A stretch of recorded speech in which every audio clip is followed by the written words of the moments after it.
नमो भगवते तस्मै कृष्णायाद्भुतकर्मणे रूप नाम विविधेन जगत कीर्ति यो यतः सच्चिदानन्दरूपाय विश्वोत्पत्त्यादि हेतवे तापत्रय विनाशाय श्रीकृष्णाय वयं नुमः। श्रीमद्भागवत महापुराण श्रीमद्भागवत महात्म 5वां अध्याय धुंधकारी को प्रेत योनि की प्राप्ति और उससे उद्धार। सूत जी कहते हैं, सौनक जी, पिता के वन चले जाने पर एक दिन धुंधकारी ने अपनी माता को बहुत पीटा और कहा, बता धन कहाँ रखा है, नहीं तो अभी तेरी लुआठी जलती लकड़ी से खबर लूँगा। उसकी इस धमकी से डरकर और पुत्र के उपद्रवों से दुखी होकर वह रात्रि के समय कुएं में जा गिरी और इसी से उसकी मृत्यु हो गई। योगनिष्ठ गोकर्ण जी तीर्थ यात्रा के लिए निकल गए। उन्हें इस घटनाओं से कोई सुख या दुख नहीं होता था, क्योंकि उनका न कोई मित्र था न शत्रु। धुंधकारी 5 वेश्याओं के साथ घर में रहने लगा।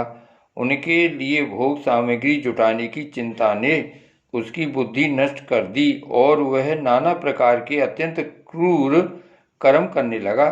एक दिन उन कुलटाओं ने उससे बहुत से गहने मांगे। वह तो काम से अंधा हो रहा था, मौत की उसे कभी याद नहीं आती थी। बस उन्हें जुटाने के लिए वह घर से निकल पड़ा। वह जहां तहां से बहुत सा धन चुराकर घर लौट आया तथा उन्हें कुछ सुंदर वस्त्र और आभूषण लाकर दिए। चोरी का बहुत माल देखकर रात्रि के समय स्त्रियों ने विचार किया कि यह नित्य ही चोरी करता है, इसलिए इसे किसी दिन अवश्य राजा पकड़ लेगा। राजा ये सारा धन छीनकर इसे निश्चय ही प्राण दंड देगा। जब एक दिन इसे मरना ही है, तब हम ही धन की रक्षा के लिए गुप्त रूप से इसको क्यों न मार डालें। इसे मारकर हम इसका माल मत्ता लेकर जहाँ कहीं चली जाएंगी। ऐसा निश्चय कर उन्होंने सोए हुए धुंधकारी को रस्सियों से कस दिया और उसके गले में फांसी लगाकर उसे मारने का प्रयत्न किया। इससे जब वह जल्दी न मरा तो उन्हें बड़ी चिंता हुई। तब उन्होंने उसके मुख पर बहुत से दहकते अंगारे डाले। इससे वह अग्नि की लपटों से बहुत छटपटाकर मर गया। उन्होंने उसके शरीर को एक गड्ढे में डालकर गाड़ दिया। सच है, स्त्रियां प्रायः बड़ी दुस्साहसी होती हैं। उनके इस कृत्य का किसी को भी पता न चला। लोगों के पूछने पर कह देती थीं कि हमारे प्रीतम पैसे के लोभ से अब की बार कहीं दूर चले गए हैं, इसी वर्ष के अंदर लौट आएंगे। बुद्धिमान पुरुष को दुष्टा स्त्रियों का कभी विश्वास न करना चाहिए। जो मूर्ख इनका विश्वास करता है उसे दुखी होना पड़ता है। इनकी वाणी तो अमृत के समान कामियों के हृदय में रस का संचार करती है, किंतु हृदय छुरे की धार के समान तीक्ष्ण होता है। भला इन स्त्रियों का कौन प्यारा है। वे कुलटाएं धुंधकारी को सारी संपत्ति समेटकर धुंधकारी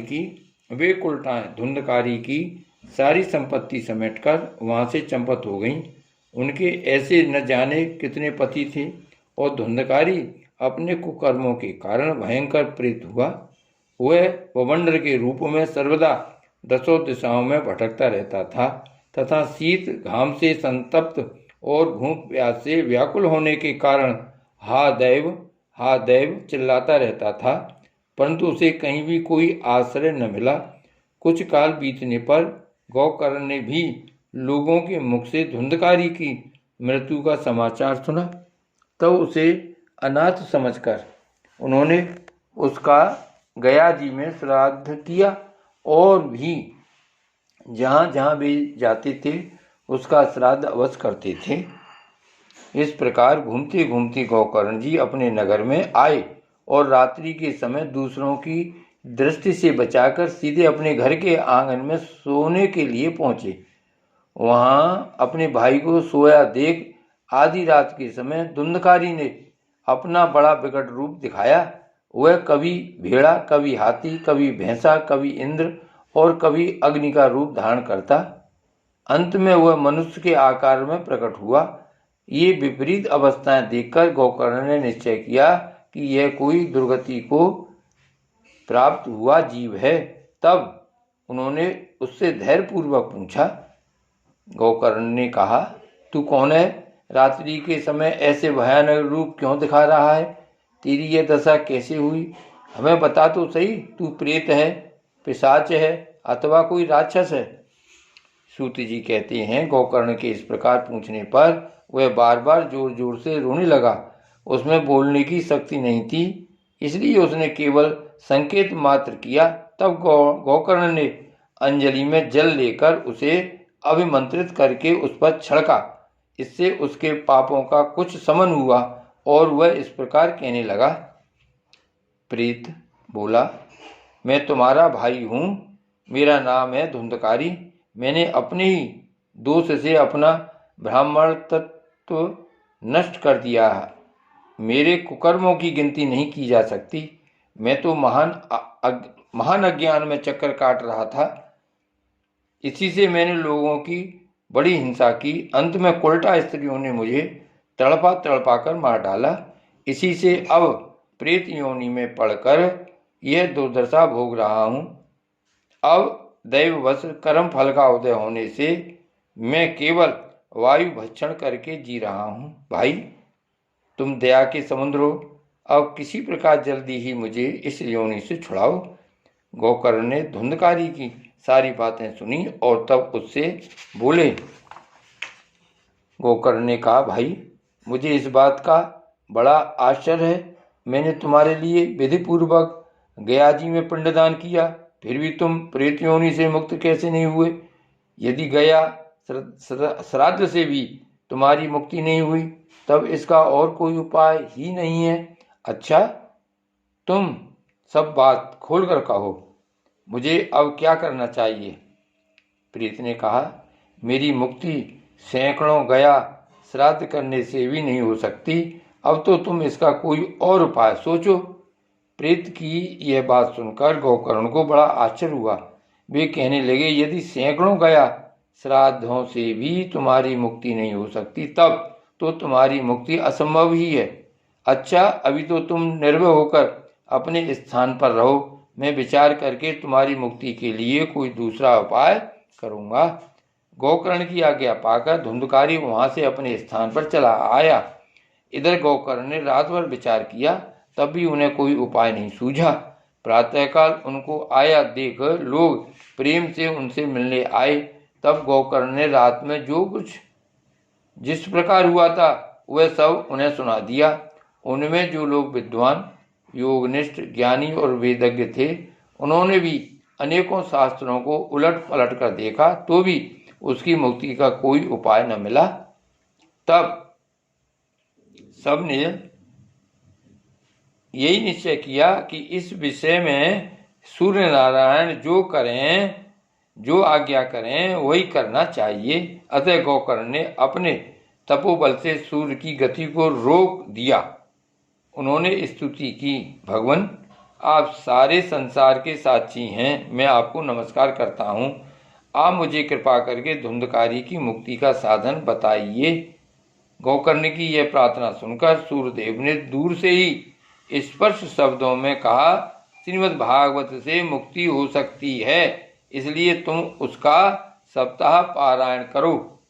सूर्य का यह धर्म में वचन वहां सभी ने सुना। तब सबने यही कहा कि प्रयत्न पूर्वक यही करो। है भी यह साधन बहुत सरल। अतः गोकर्ण जी भी तदनुसार निश्चय करके कथा सुनाने के लिए तैयार हो गए।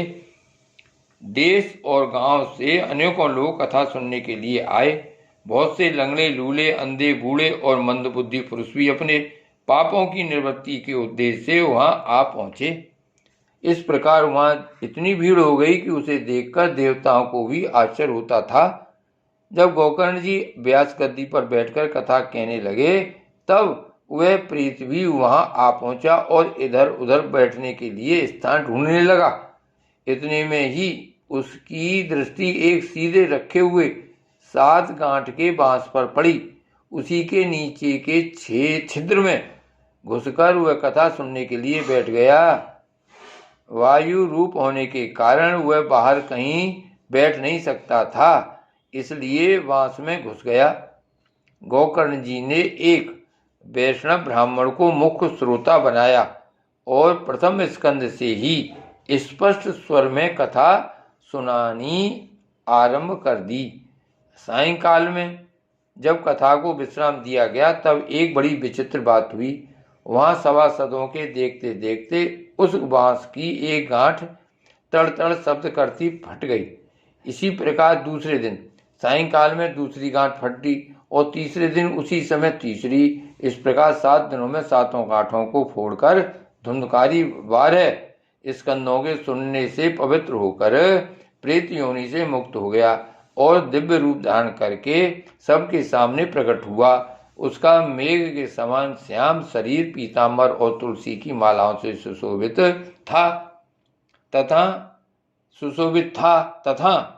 सिर पर मनोहर मुकुट और कानों में कमनीय कुंडल झिलमिला रहे थे। उसने तुरंत अपने भाई गोकर्ण को प्रणाम करके कहा, भाई, तुमने कृपा करके मुझे प्रेत योनि की यातनाओं से मुक्त कर दिया है। यह प्रेत पीड़ा का नाश करने वाली श्रीमद् भागवती कथा धन्य है तथा श्री कृष्णचंद्र के धाम की प्राप्ति कराने वाला इसका सप्ताह पारायण भी धन्य है। जब सप्ताह श्रवण का योग लगता है, तब सब पाप थर्रा उठते हैं कि अब यह भागवत की कथा जल्दी ही हमारा अंत कर देगी। जिस प्रकार आग गीली, सूखी, छोटी बड़ी सब तरह की लकड़ियों को जला डालती है, उसी प्रकार यह सप्ताह श्रवण मन, वचन और कर्म द्वारा किए हुए नए पुराने छोटे बड़े सभी प्रकार के पापों को भस्म कर देता है।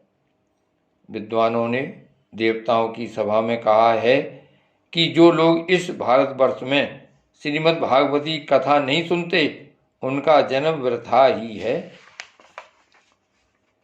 भला मोह पूर्वक लालन पालन करके यदि इस अनित शरीर को हष्टपुष्ट और बलवान भी बना लिया, तो भी श्रीमद् भागवती कथा सुने बिना इससे क्या लाभ हुआ। अस्थियां ही इस शरीर के आधार स्तंभ है। नस नाड़ी रूप रस्सियों से यह बंधा हुआ, ऊपर से इस पर मांस और रक्त थोपकर इसे चमड़ी से ढक दिया गया है। इसके प्रत्येक अंग में दुर्गंध आती है, क्योंकि है तो यह मल मूत्र का भाण ही। वृद्धावस्था और शोक के कारण यह परिणाम में दुखमय ही है। रोगों का तो घर ही ठहरा।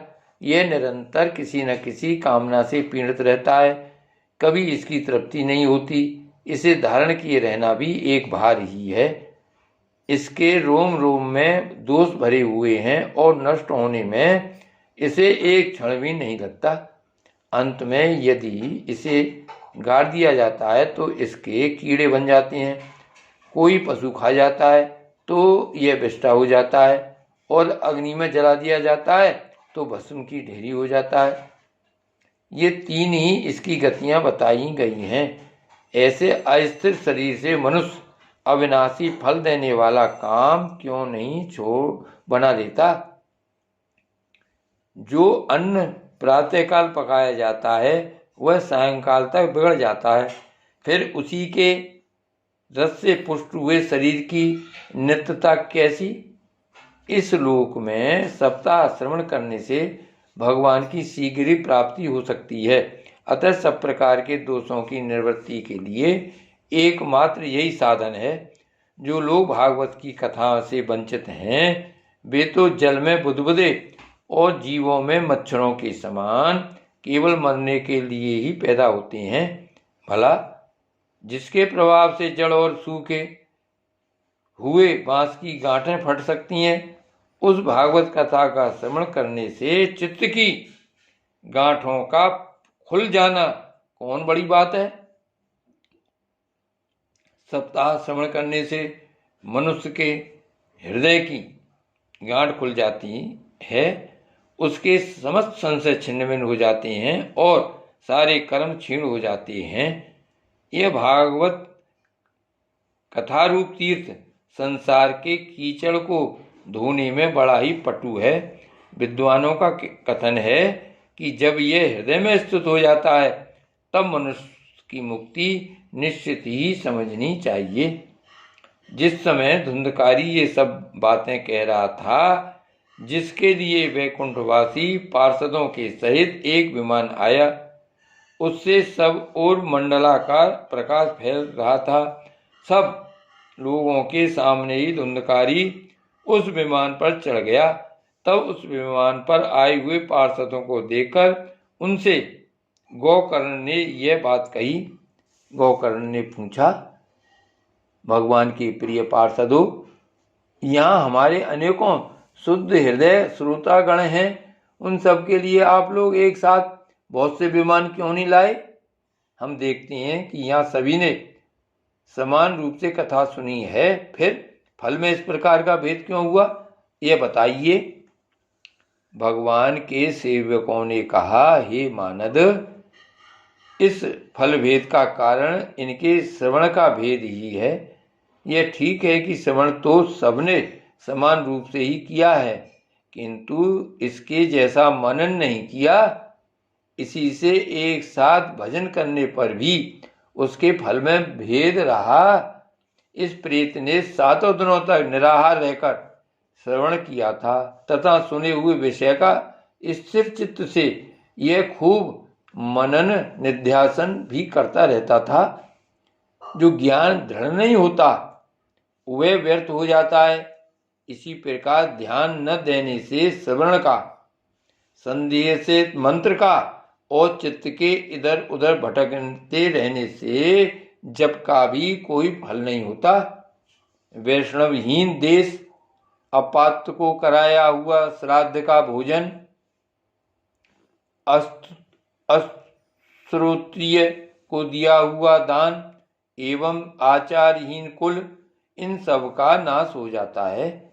गुरु वचनों में विश्वास, दीनता का भाव, मन के दोषों पर विजय और कथा में चित्त की एकाग्रता इत्यादि नियमों का यदि पालन किया जाए तो श्रवण का यथार्थ फल मिलता है। यदि ये श्रोता फिर से श्रीमद् भागवती कथा सुने तो निश्चय ही सबको वैकुंठ की प्राप्ति होगी।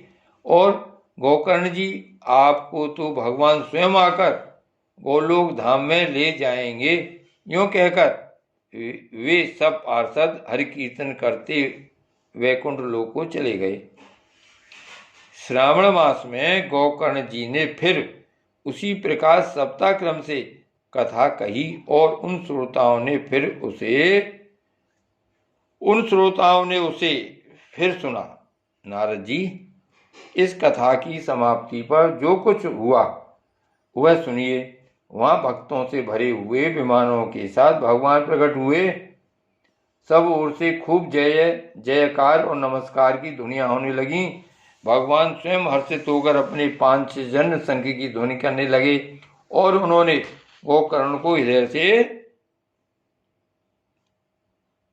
लगाकर अपने ही समान बना लिया। उन्होंने क्षण भर में ही अन्य सब श्रोताओं को भी मेघ के समान श्याम वर्ण, रेशमी पीतांबरधारी तथा किरीट और कुंडल आदि से विभूषित कर दिया। उस गांव में कुत्ते और चांडाल पर्यंत जितने भी जीव थे वे सभी गोकर्ण की कृपा से विमानों पर चढ़ा लिए गए तथा जहाँ योगीजन जाते हैं उस भगवत धाम में वे भेज दिए गए। इस प्रकार भक्त वत्सल भगवान श्री कृष्ण कथा श्रवण से प्रसन्न होकर गोकर्ण जी को साथ ले अपने ग्वाल वालों के प्रिय गोलोक धाम में चले गए। पूर्व काल में जैसे अयोध्यावासी भगवान श्री राम के साथ साकेत धाम सिधारे थे, उसी प्रकार भगवान श्री कृष्ण उन सबको योगी दुर्लभ गोलोक धाम ले गए, जिस लोक में सूर्य चंद्रमा और सिद्धों की भी कभी गति नहीं हो सकती। उसमें वे श्रीमद् भागवत श्रवण करने से चले गए। नारद जी, सप्ताह यज्ञ के द्वारा कथा श्रवण करने से जैसा उज्जवल फल संचित होता है, उसके विषय में हम आपसे क्या कहें। अजी, जिन्होंने अपने कर्णपुट से गोकर्ण जी की कथा के एक अक्षर का भी पान किया था, वे फिर माता के गर्भ में नहीं आए। जिस गति को लोग वायु, जल या पत्ते खाकर शरीर सुखाने से, बहुत काल तक घोर तपस्या करने से और योगाभ्यास से भी नहीं पा सकते, उसे वे सप्ताह श्रवण से सहज में ही प्राप्त कर लेते हैं। इस परम पवित्र इतिहास का पाठ चित्रकूट पर विराजमान मुनीश्वर सांडिल्य भी ब्रह्मानंद में मग्न होकर करते रहते हैं। यह कथा बड़ी ही पवित्र है। एक बार के श्रवण से ही समस्त पाप राशि को भस्म कर देती है। यदि इसका श्राद्ध के समय पाठ किया जाए तो इससे पितृगण को बड़ी तृप्ति होती है और नित्य पाठ करने से मोक्ष की प्राप्ति होती है। श्री भागवत भगवान की जय। श्री वल्लभाधीश की जय। श्री गोवर्धननाथ की जय। श्री गोकुलनाथ की जय। जय जय श्री गोकुलेश। जय जय श्री गोकुलेश।